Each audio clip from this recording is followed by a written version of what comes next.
Good afternoon to everyone. Here's my report, my presentation on semantics. First, I would like to share to you the objectives for this lesson. Number one, define the semantics in linguistics. Number two, describe meaning by differentiating conceptual meaning and associative meaning. Next, we shall be analyzing word meaning formation through evaluation of the semantic features. And then we're going to identify the semantic roles the words fulfill or assume in sentences. Determine the lexical relationships of the words through synonymy, antonymy, hyponymy, prototypes, homophony, homonymy, polysemy, wordplay, and metonymy. And for the last topic, we shall be studying collocations. For your priming activity, I'm going to let you watch a short clip. That is a short clip from a TV series, The Big Bang Theory, and reflect on the following questions. You may screen capture the questions so that you will have a copy of these questions for you to reflect on. Here's the video. After watching the video, you shall now be answering the reflection questions I presented a while back. So the first question is, what is the problem shown in the video? You may pause the video and try to share your answers to our classmates. And then the second question is, who do you think has the problem in the communication process?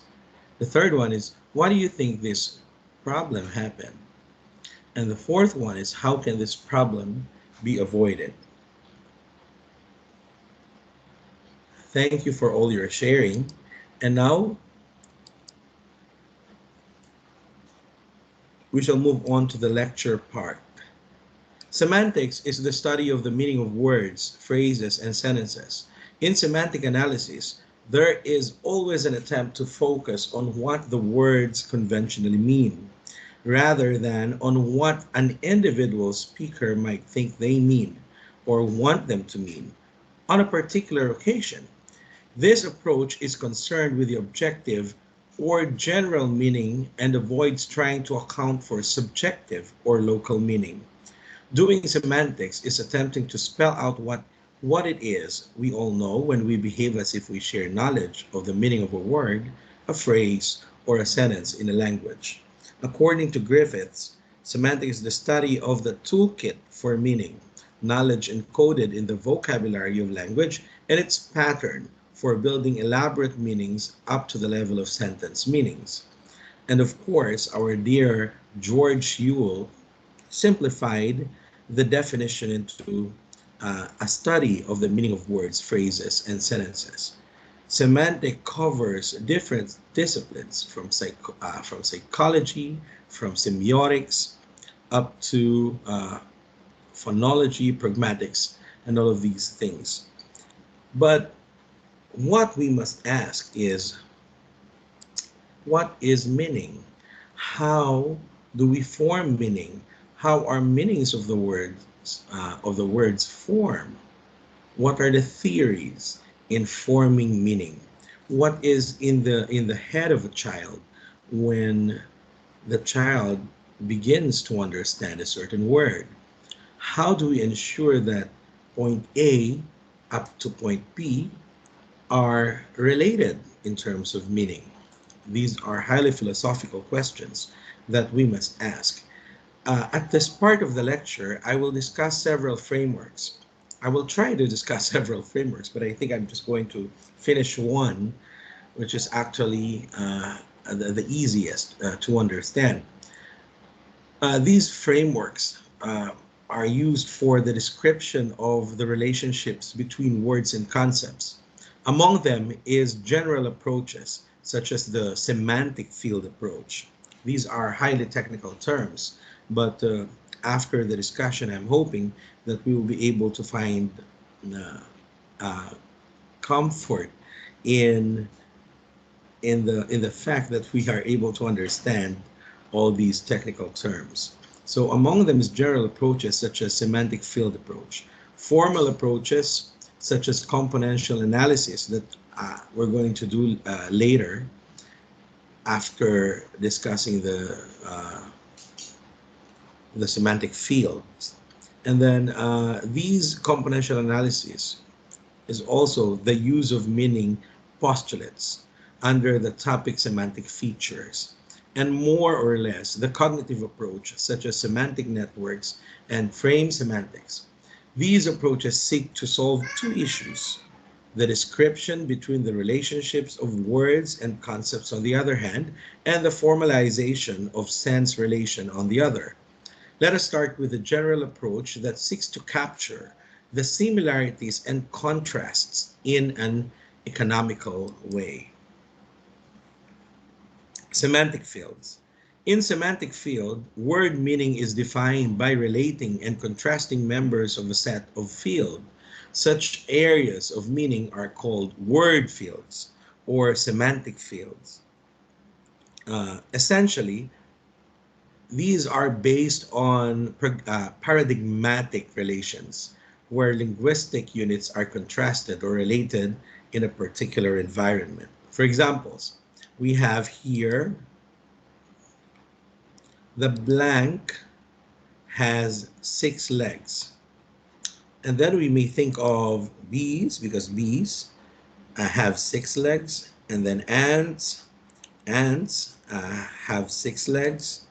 Wasp, the wasp has, ants have 6 legs. The wasp has 6 legs. The bed bugs have 6 legs. And the fly, of course, has 6 legs. However, it has been argued that the other meaning associated to the bees, like honey, right? Honey, or it can fly, has to be incorporated in the meaning as well. The items in semantic fields related senses, but they are not necessarily synonymous. In fact, the meaning of a lexeme defines itself in terms of contrasts, in which it stands with other lexemes in the field. Part of our understanding of fly, for example, that it is not an ant, fly is not a bee, fly is not a termite, or not a wasp. The relationships among the items in the semantic field can cover a whole range of sense relations. Changes in the meaning of one lexeme may affect the meaning of other lexemes to which it is related through the network of semantic relationships within the field. Thus, semantic fields are not static constructs but constantly expanding and contracting. Today, semantic fields are used, for example, in a special word book such as Roget's Thesaurus. I'm sure you are all familiar with Roget's Thesaurus. And to understand meaning, we must consider the conceptual and the associative meaning of a certain word. Conceptual meaning is the type of meaning that dictionaries are designed to describe. I think this is also what we call the denotative meaning. And then the associative meaning is the connotation or association attached to the word, which may differ from one person to the next. Let us look closely to conceptual meaning. Conceptual meaning, some of the basic components of word like needle in English might include thin, sharp steel instrument.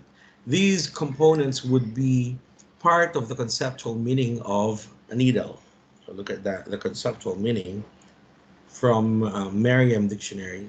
Others would pronounce that as Merriam, but I heard editors working for that dictionary say Merriam. So we have here associative meaning. The associative meaning, some of the basic components of a word, that we described a while back, like for example, needle, It includes thin, sharp steel instrument, right? That is the conceptual meaning. But for associative, different people might have different associations or connotations attached to a word like needle. They might associate it with pain or illness or blood or drugs or thread or knitting or hard to find, especially in a haystack, right? It's like a needle in a haystack. And these associations may differ from one person to next. These types of associations are not treated as part of the word's conceptual meaning. But one way in which the study of basic conceptual meaning might be helpful would be as a means of accounting for the oddness we experience when we read sentences such as the following: the hamburger ate the boy, and then the table listens to the radio. The horse is reading the newspaper, right? So we should first note that the oddness of these sentences does not derive from their syntactic structure. According to the basic syntactic rules for forming English sentences, the one that I presented previously, we have what we have here are all well-formed structures, right? They are all well-formed structures. Uh, like this one, this sentence is syntactically good but semantically odd. Just like what Ms. Mai said last time, it is syntactically good but semantically problematic. Since the sentence, the boy ate the hamburger, is perfectly acceptable, we may be able to identify the source of the problem. The components of the conceptual meaning of the noun hamburger must be significantly different from those of the noun boy, allowing one, not the other, right, to make sense with the verb ate. Quite simply, the kind of noun used with ate must denote an entity that is capable of eating. The noun hamburger doesn't have this property, and the noun of the boy does. So this one is really syntactically okay, but semantically ambiguous, semantically incorrect, right? Semantically odd. It's very odd. Hamburger does not have the property of eating. Let us now turn to our more formal way of representing word meaning through componential analysis of semantic features. Like the distinctive approach in phonology, componential analysis attempts to define word as complexes composed from finite sets of components, which are called semantic primitives. I know these are very technical, semantic primitives, componential analysis. But let me show you, let me illustrate componential analysis to you so that it will be easier to understand. Let us illustrate this using two concepts, say a boy and a girl. To distinguish them, we need one feature, one primitive, the feature male, right? Alternatively, you could have used female. So boy is plus male and girl would be minus male, meaning to say uh, that semantic primitive uh, fits uh, the boy, and it is not applicable for the girl. These primitives, like male or human, are believed to be binary and universal. That is, they should exist across cultures and they should hold across languages. The number of features we need depends on the number of concepts we want to describe. If we add, let's say, a woman and a man, we need another primitive. For example, adult, where now girl is minus adult because their girls are not yet adult, the meaning, right? And man is plus adult, and so woman. And then we add another bachelor. Yeah. Let's say let's add bachelor here. We need a further feature, perhaps something that describes a marital status. So married. So we see here girl minus married, boy minus married, woman minus married, man minus married, and bachelor is minus married.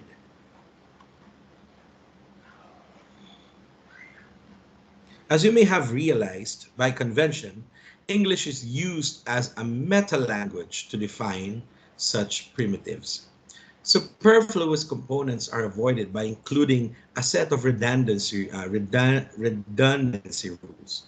Redundancy rules help to avoid superfluous or redundant features by predicting automatic relationships between components. So every time we use the feature human, for example, we do not have to also include animate because first of all, redundancy rules predict that if something is human, then it is also animate. So look at this one. The hamburger ate the boy.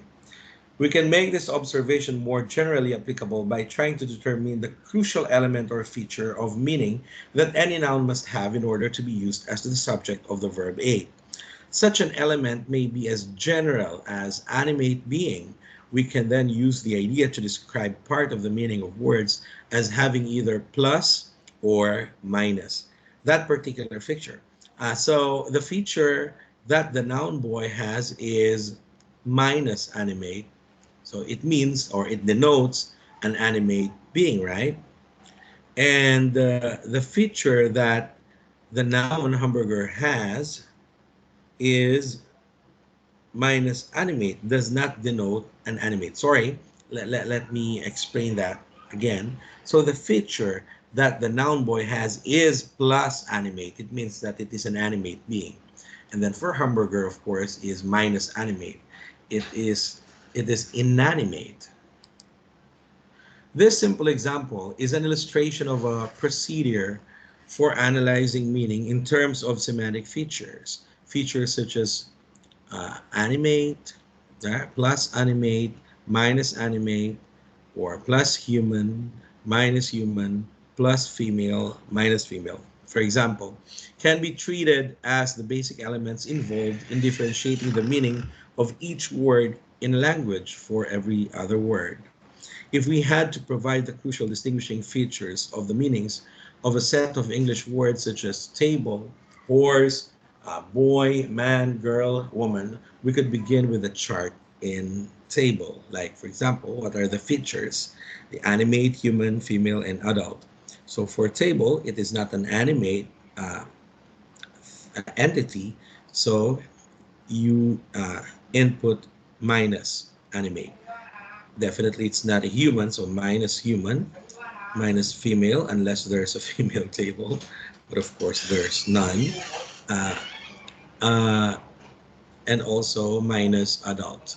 For horse, it's an animate, and then minus human, and then minus female, and then plus adult, and so on. Words as containers of meaning. The approach just outlined is a start on analyzing the conceptual components of word meaning, but it is not without problems. Of course, right? For many words in a language, it may not be as easy to come up with neat components of meaning. If we try to think of the components or features we would use to differentiate the nouns advice, threat, and warning, for example, we may not be very successful. We cannot just do a componential analysis with this one and we come up uh, with primitives, semantic primitives, because they are very difficult. They are very abstract concepts. Part of the problem seems to be that the approach involves a view of words in a language as some sort of containers that carry meaning components. There is clearly more to the meaning of words than these basic types of features. And so let us study semantic roles. Instead of thinking of words as containers of meaning, we can look at the roles instead, right? The roles the words fulfill within the situation described by a sentence. If the situation is a simple event, as in, look at this one, the boy kicked the ball, then the verb describes an action, and that is kick. The noun phrases in the sentence describe the roles of entities, such as people and things involved in the action. We can identify a small number of semantic roles, also called thematic roles, for these noun phrases. Let me explain that further. Let us now get to know the agent and the theme. In our example sentence, the boy kicked the ball, one role is taken by the noun phrase, the boy, as the entity that performs the action. Technically, no, known as the agent. We call that the agent because it's the one, the boy performs the action. Another role is taken by the ball as the entity that is involved in or affected by the action, which is called the theme. So, since it is affected by the action, we call it the theme. Sometimes we also call this patient. The theme can also be an entity, the ball, that is simply being described. For example, not performing an action, as in the ball is red or was red. So let us look at these sentences.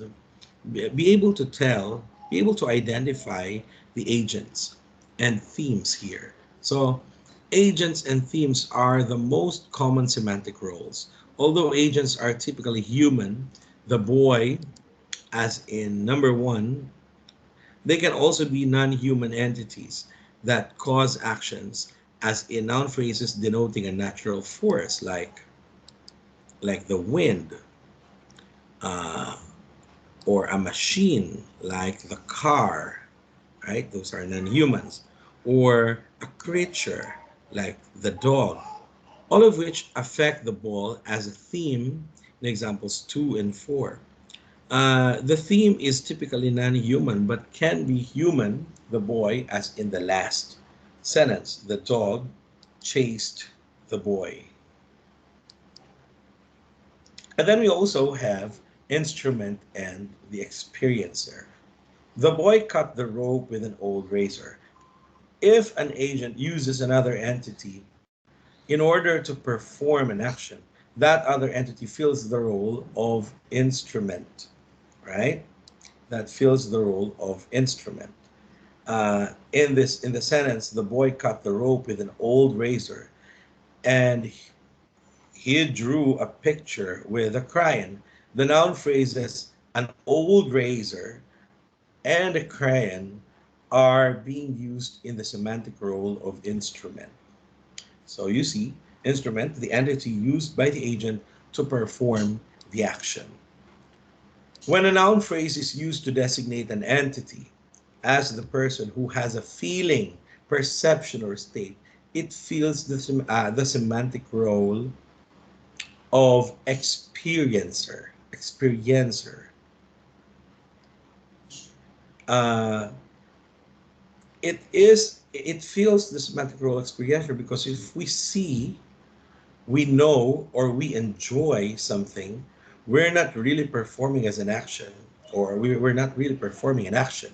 Hence, we are not agents, right? When you see, you enjoy, you know, those verbs do not really entail actions, as in literal actions. And so instead of becoming an agent, you then experience those verbs. Like the see, you experience the act, the verb see, the enjoy see, the enjoy, and the noun. So we call that the experiencer. In a sense, can you now identify the experiencers in these sentences? Right? Let us look at this one. The boy feels sad.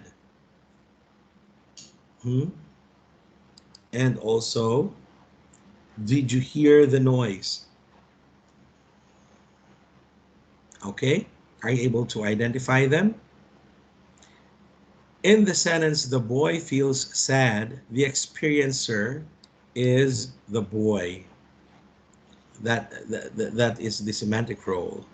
In the question, did you hear that noise? The experiencer is you, and the theme is the noise. Also, these are other semantic roles: the location, the source, and the goal. The location is the entity, right? Where an entity is. For example, on the table, in the room. When we speak of source, that is the semantic role that describes where the entity moves from. For example, from Masantol, from Chicago, from San Fernando, or from Pampanga. Goal is where the entity moves to, or to San Fernando, to La Union, to Baguio. When we talk about transferring money from savings to checking, the source is savings and the goal is checking. Let's try out these sentences.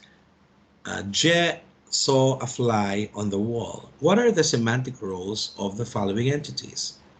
Je, a fly on the wall.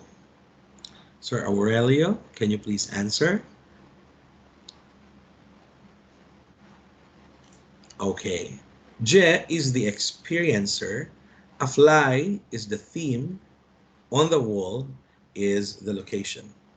Je borrowed a magazine from Ernest. What are the semantic roles of the following entities? Je, magazine, Ernest. Micah, please answer this one. You may pause the video and give your answer. Okay, very good. Je is the agent, I'm sorry, and then the magazine is the theme, and Ernest is the source. And then we have another one here. What are the semantic roles of the following entities? Jess squashed the bug with a magazine. So, can you please answer this one, Ma'am Star? Okay, fantastic. Je is the agent, the bug is the theme, and magazine is the instrument. Try out, no? Je handed the magazine back to Ernest, and suddenly the name of Ernest is changed. What are the semantic roles of the following entities? Je, the magazine, George, and then G, thanks, said Je. Can you please answer this one, Ma'am Chen?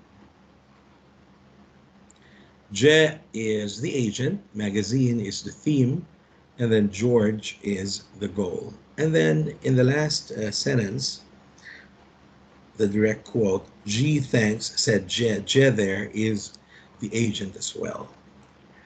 After knowing the semantic roles, let us now look into their relationships, no? The lexical relations. Not only can words be treated as containers of meaning or as fulfilling roles in events, they can also have relationships with each other, between two words, for example. In everyday talk, we often explain the meanings of words in terms of their relationships. For example, we have here conceal. Sometimes when we define this word, we say it's the same as hide, or give the meaning of shallow. What do we say? It is the opposite of deep. Or the meaning of pine, we say it's a kind of tree. In doing so, we are characterizing the meaning of each word, not in terms of its component features, but in terms of its relationship to other words.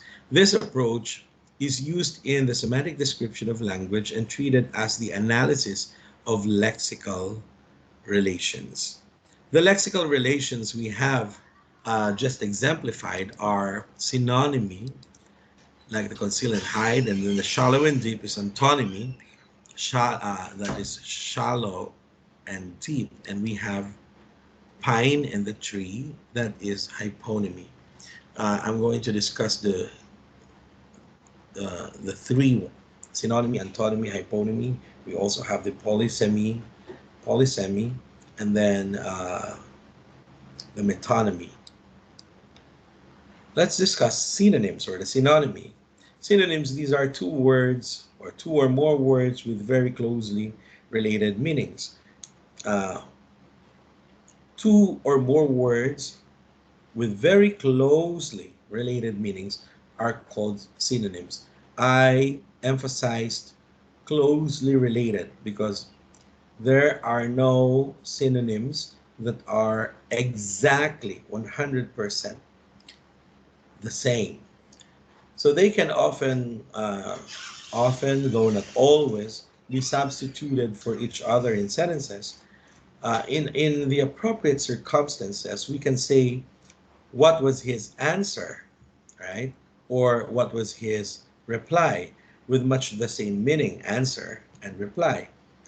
Other common examples of synonyms are the pairs, like almost and nearly, big, large, broad and wide, buy and purchase, cab and taxi, car and automobile, couch and sofa, freedom and liberty. We should keep in mind that the idea of sameness of meaning used in discussing synonymy is not necessarily total sameness, 100% alike. There are many occasions when one word is appropriate in a sentence, but its synonym would be odd. For example, whereas the word answer fits in the sentence send, like this one, right? Uh, Sandy had only one answer correct on the test.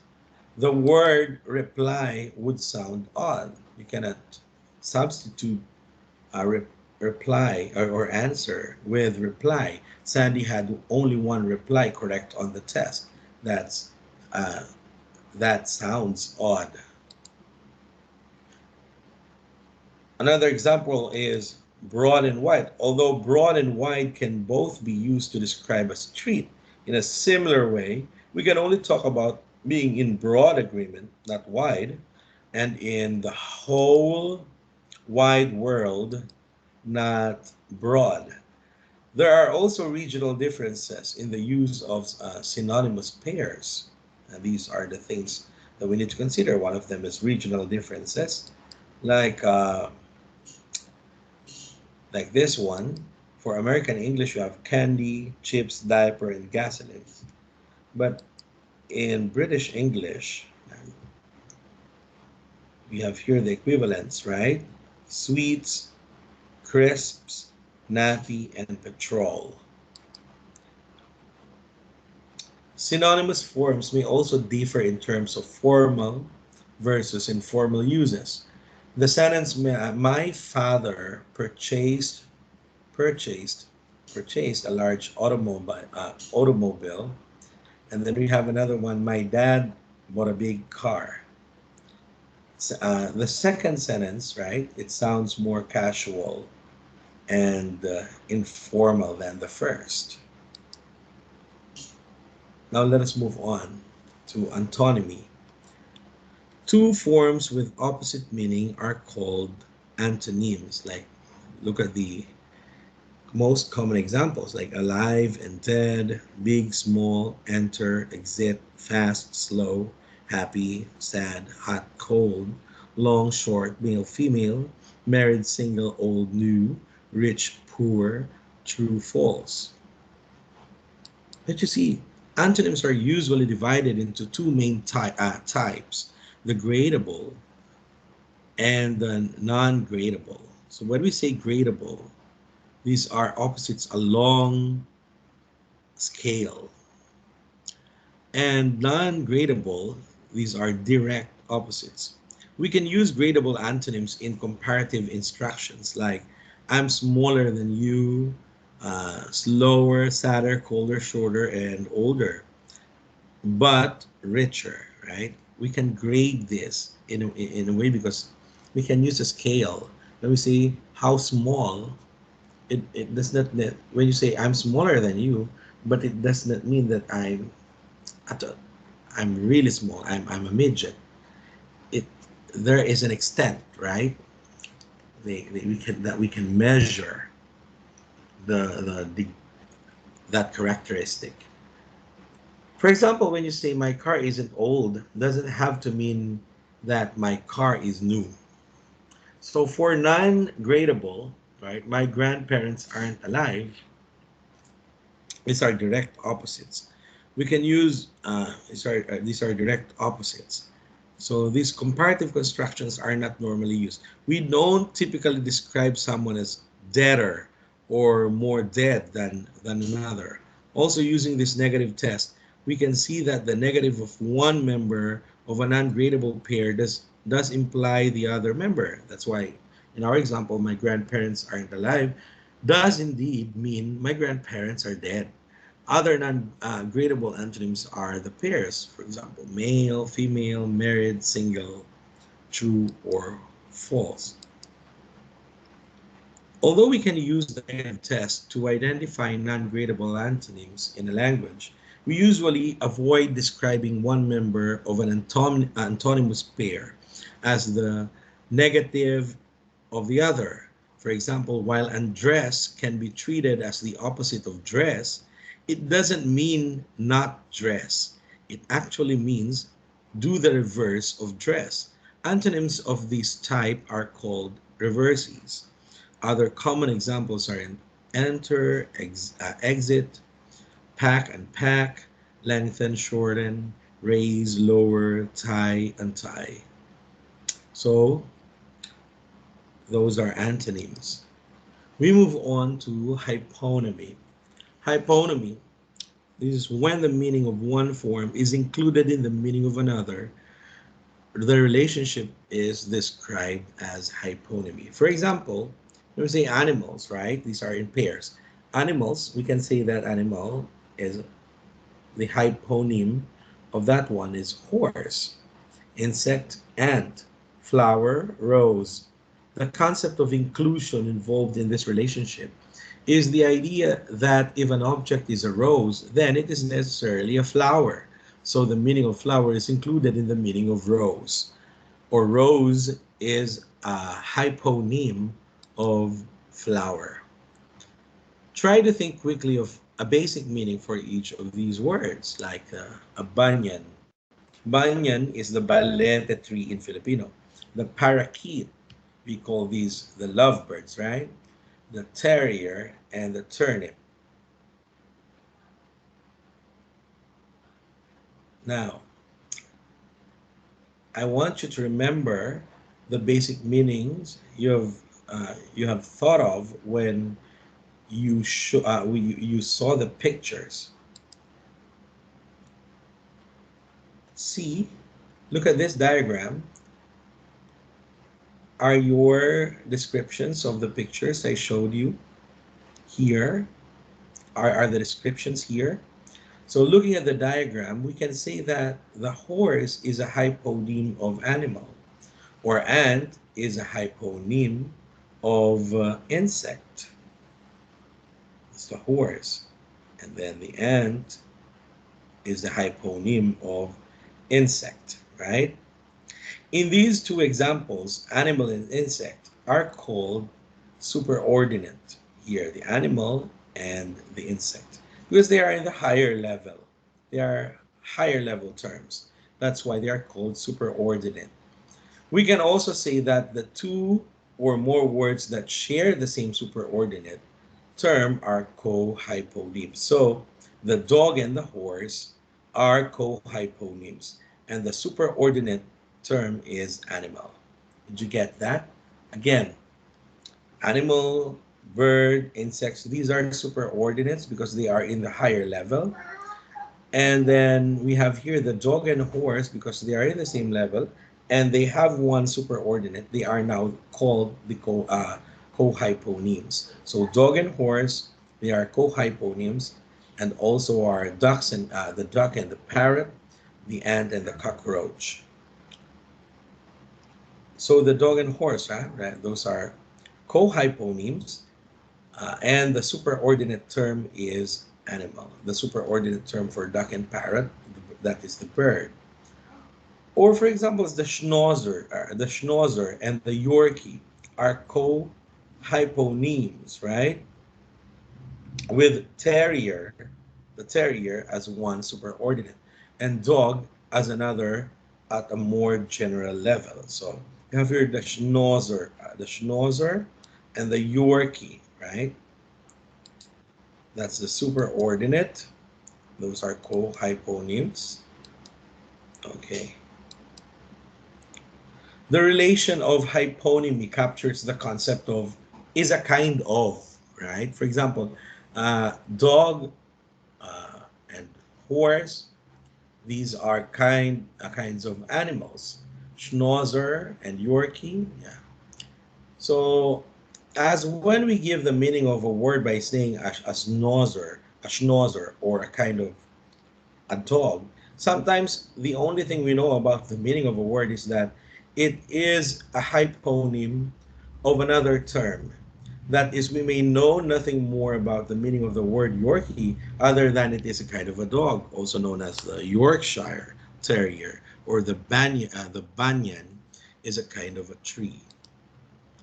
Of course, it is not only words for things, right, that are hyponyms. Words such as punch, shoot, and stab are verbs describing actions. And all of these can all be treated as co-hyponyms of the superordinate term injure.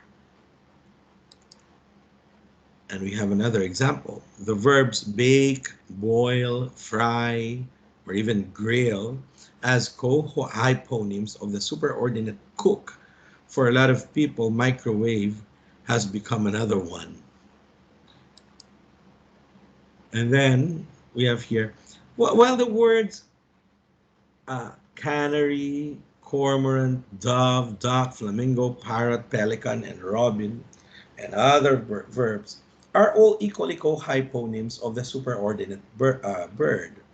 They are not all considered to be equally good examples of the category bird. According to some researchers, the most characteristic instance of a category bird is robin, or tarat, or maya, for example. The idea of the characteristic instance of a category is known as the prototype. So what are prototypes?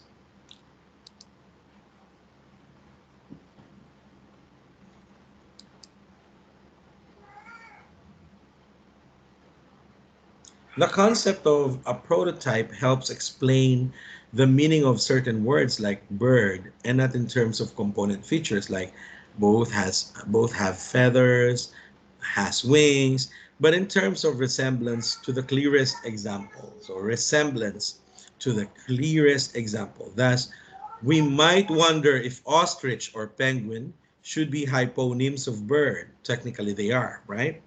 But we have not we really don't have any trouble deciding about a sparrow, for example, or a pigeon. These two last two are more closer to the prototype, the sparrow and the pigeon, compared to the ostrich and the penguin. Given this category labeled furniture, we are quick to recognize chair as a better example than bench or stool. Given clothing, people recognize shirts quicker than shoes, and given vegetable, they accept carrot before potato or turnip. It is clear that there is some general pattern to the categorization or process involved in the prototypes, and that it determines our interpretation of word meaning. However, this is one area where individual experience can lead to substantial variation in interpretation, and people may disagree over the categorization of a word like avocado or tomato as fruit or vegetables. How about avocado or tomato? Are they fruits or vegetables? These words seem to be treated as co-hyponyms of both fruit and vegetable in different contexts. Let's also discuss the homophones and homonyms. When two or more different written forms have the same pronunciation, they are described as homophones. Common English examples are bear, meat, flower, flower, pale, pale, right, so, two. We use the term homonyms when one form, as in written or spoken, has two or more unrelated meanings, as in these examples. The bat, that is a flying creature, and a bat used in sports. A mole on the skin, and mole, as in the small animal. Pen, a writing instrument, and pen, an enclosed space like a playpen. Race, as in the contest of speed, and race, as in the ethnic group. Sole, meaning single, and sole, part of a foot or shoe. The temptation is to think that the two types of bat, for example, must be related in meaning. They are not. Homonyms are words that have separate histories and meanings but have accidentally come to have exactly the same form. When we encounter two or more words with the same form and related meanings, we have what is technically known as polysemy. Polysemy comes from a Greek word which means many, and semi means meaning, and can be defined as one form, written or spoken, having multiple meanings that are all related by extension. So these, ano siya, no? They have the same meaning and they have multiple meanings, and those meanings are all related by extension. For example, head. Head can mean an object on top of your body, or uh, the uh, the top on the froth on the top of a glass of beer, a person at the top of a company or a department or school. Like me, I'm a school head. And then a foot may mean a foot of a person, foot of a bed, foot of a mountain. And then mouth, maybe it's a part of a face, open part of the cave, or the mouth of the river. We also have run, person. Running is what a person does, right? Water does and colors do. If we aren't sure whether different use of single word are examples of homonymy or polysemy, we can check in a dictionary. If the word has multiple meanings, it is then polysemous. Then there will be a single entry with numbered list of the different meanings of that word. If two words are treated as homonyms, they will typically have two separate entries. In most dictionaries, bat, male, mole, and soul are clearly treated as homonyms, whereas face, foot, get, head, and run are treated as examples of polysemy. Like this one. Of course, it is possible for two forms to be distinguished via homonymy, and for one of the forms also to have various uses via polysemy. The words date, as in a thing we can eat, right? The fruit, date fruit, and date, a point in time, are homonyms. However, the point in time kind of date is polysemous in terms of a particular day and month. On a letter, for example, an arranged meeting time, it means an appointment, a social meeting with someone we like, and even a person, that person we like. So the question, how was your date, could have a number of different interpretations. And then we also have here the word play.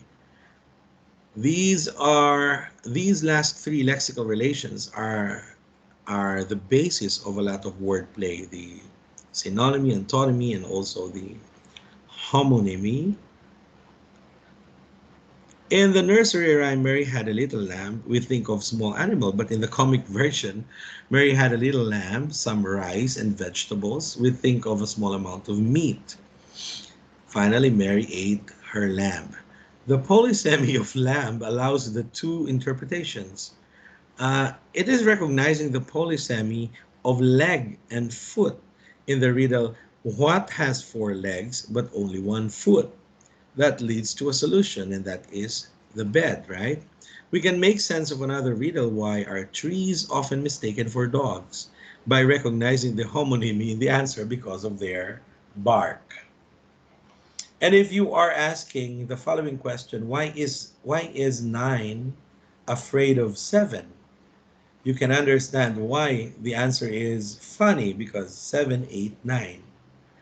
By identifying, and you can all do this by identifying homophones. And then we have the metonymy. Metonymy, the relatedness of meaning found in polysemy, is essential based on similarity. The head of a company is similar to the head of a person on top and controlling the body. There is another type of relationship between the words based simply on a close connection in everyday experience. That close connection can be based on a container contents relation, like the bottle and water. And then we also have the whole part relation, as in the car, the wheels, and then the house and roof, or a representative and a symbol relationship. We have the king and the crown, the president and the Malacanang or the White House. Using one of these words to refer to other is an example of metonymy. It is our familiarity with metonymy that makes it possible for us to understand he drank the whole bottle. Although it sounds absurd literally because he drank the liquid, not the glass object.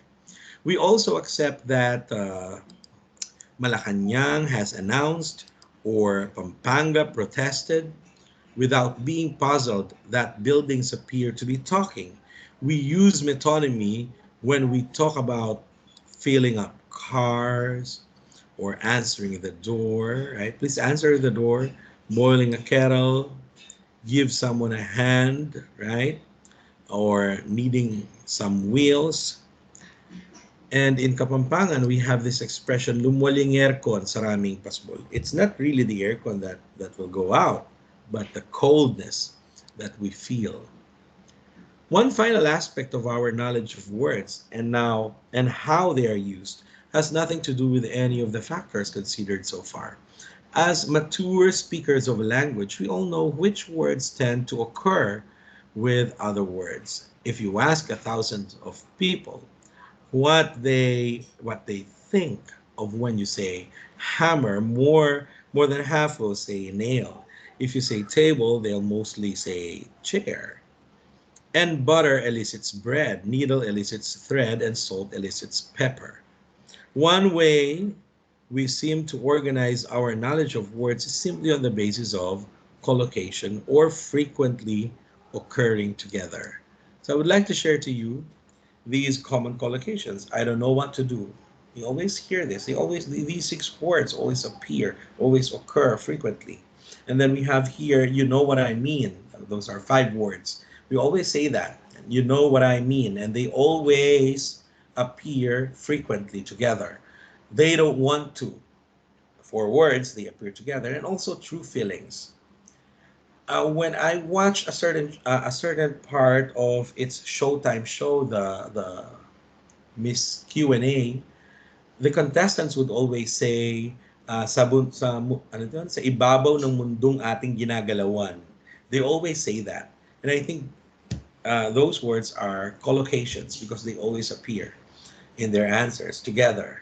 And just for laughs, if you're working in that ed, so you know these collocations in that ed, the dynamic leader, they always use this whenever they introduce a speaker, the indefatigable leader. This is a collaborative effort of the group whenever they present or they report something in a training. The very approachable principle, in as much as blank is so far as it may concern. And I would like to share to you these uh, humorous comic strips. Look at this one. The teacher said, if I have 12 tomatoes and take away two, what is the difference? And then the boy answered, exactly, I don't like tomatoes either. What are you in for this time? Semantics. And then this one, actually, when I asked you to take a little off the top, I meant my hair. And look at what the barber, what the hairdresser did. Another funny uh, comic. But I wasn't texting, sir. I was surfing the net. And for the last one, I really do not have any mind-boggling and life-changing quote to end this presentation, but this one, semantics matter. Look at this example. Catherine was absolutely certain her newly shorn pussy would be the hit of the party. And then you have there the picture to associate the meaning. I hope you learned something. Thank you very much. That's the end of my presentation.